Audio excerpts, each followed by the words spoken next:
maraming trabaho sa amin. Ganun pa man, talaga napilitan kami magsidayo dito upang ihain ito ang aming petisyon. Omnibus petition para sa Ilocos 6 for the Supreme Court to assume jurisdiction ng habeas corpus. Para sa akin din, bilang co-petitioner, sa Special Civil Action for Prohibition. At para sa lahat ng petitioner, Ilocos 6, kasama na rin ako na hindi lamang hinusgahan, kundi ikukulong pa ng madalian.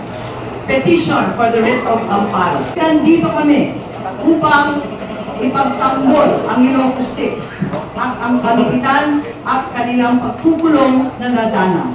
Naapektuhan pati hindi lamang agrikultura, panahon ngayon ng tagulan, kaya sana'y nandun kami nagtatanim. Naapektuhan na rin ang serbisyo ng provincial government dahil sa pagkulong ng halos 2 buwan ng Ilocos 6.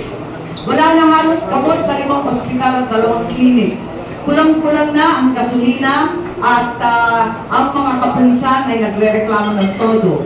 Pati yung inaasahang sahod ng aming mga summer jobs at inaasahan para sa pagtustos ng tuition ay naalintala. Dahil ang buong Local Finance Committee, yung Ilocos 6, ay kinulong ng Kongreso ng walang tawad at buong kalupitan.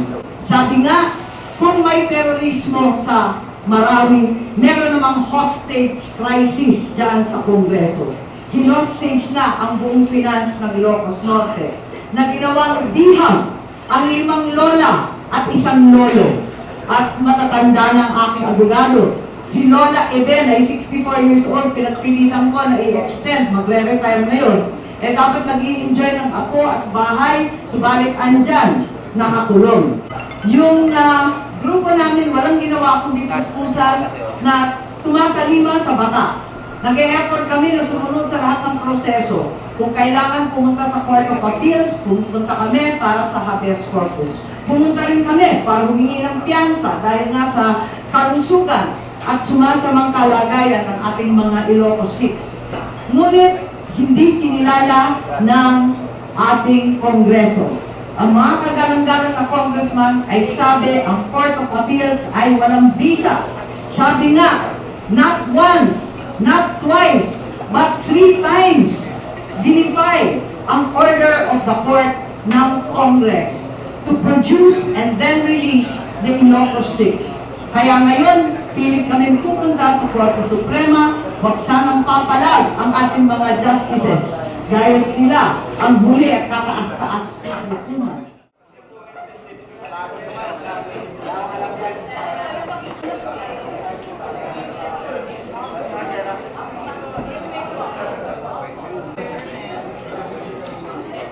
Ito lang video,